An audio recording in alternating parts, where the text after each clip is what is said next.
Assalamualaikum warahmatullahi wabarakatuh. Halo adik-adik semua. Kali ini kita akan belajar mengenai tema 5 mengenai pahlawanku. Nah, sebelumnya kali ini saya akan mengaitkan pembelajaran tema 5 dengan pembelajaran PKN atau Pendidikan Kewarganegaraan. Mengenai pahlawanku, apakah adik-adik semua tahu apa itu pahlawan? Ya, pahlawan berarti orang yang menonjol karena keberanian dan pengorbanannya dalam membela kebenaran. Pahlawan juga adalah sosok yang membela kebenaran dan membela yang lemah.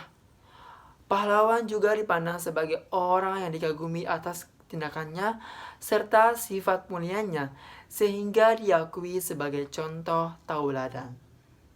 Nah, kali ini kita akan membahas mengenai salah satu pahlawan di Indonesia, yaitu Pangeran Diponegoro.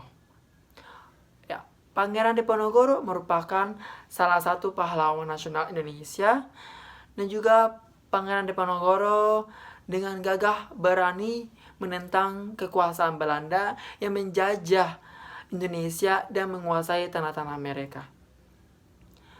Perlawanan Pangeran Diponegoro terhadap Belanda yang terkenal dalam Perang Jawa yang berlangsung tahun 1825 hingga 1830. Dan Pangeran Diponegoro juga memiliki nama asli, yaitu Bendara Raden Mas Antawirya. Selanjutnya mengenai pembahasan kita mengenai pahlawan. Kali ini kita akan mengaitkannya dengan sila keempat. Ya, sila keempat yang berbunyi kerakyatan yang dipimpin oleh hikmat kebijaksanaan dalam permusyawaratan perwakilan, dan juga disimboli dengan kepala banteng. Kenapa kepala banteng? Karena banteng diartikan sebagai hewan sosial yang suka berkumpul dan bergerombol. Karena saat banteng berkumpul menjadi lebih kuat dan sulit diserang lawan. Jadi lambang kepala banteng tersebut menggambarkan budaya bangsa Indonesia yang senang berkumpul, berdiskusi, dan bermufakat. Ya, mengenai sila keempat, yaitu kerakyatan yang dipimpin oleh hikmat kebijaksanaan dalam permusyawaratan perwakilan, kita juga bisa mengetahui makna-makna dari sila keempat. Yang pertama yaitu kekuasaan rakyat adalah segalanya. Karena dalam sila keempat, ya sesungguhnya rakyat Indonesia merupakan pemegang kedaulatan tertinggi dalam negara yang menjadi pedoman dalam penyelenggara setiap keputusan pemerintahan. Hal itu dikarenakan peranan hak dan kewajiban warga negara lebih besar untuk ikut serta atau berpartisipasi dalam pembangunan. Makna yang kedua yaitu menghargai keputusan bersama. Kenapa? Karena dalam kehidupan berbangsa dan bernegara ialah saling menghormati dan menghargai setiap keputusan yang telah disepakati bersama.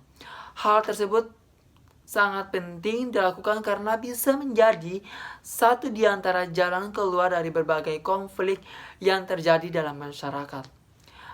Makna yang ketiga yaitu mewujudkan demokrasi dari berbagai sisi kehidupan bermasyarakat, baik dalam bidang politik, hubungan ekonomi, maupun penyelenggaraan budayaan dan sosial bernegara.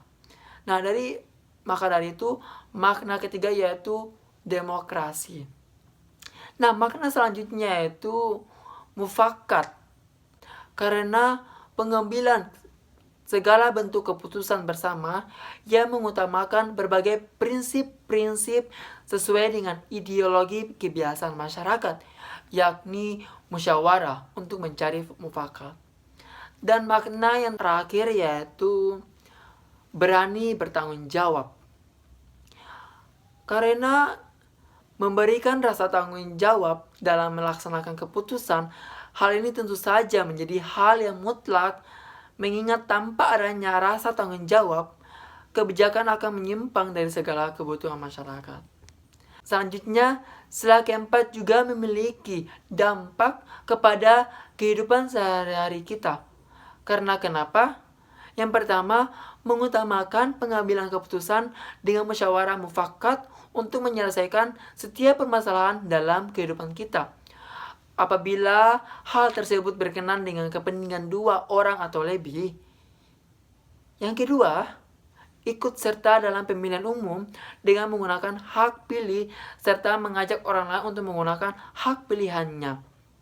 Yang ketiga yaitu mencalonkan diri atau mengajukan seseorang untuk menjabat suatu jabatan tertentu sebagai suatu di antara perwujudan demokrasi. Yang keempat yaitu tidak melakukan paksaan pada orang lain agar menyetujui apa yang kita katakan atau lakukan. Begitu pula sebaliknya.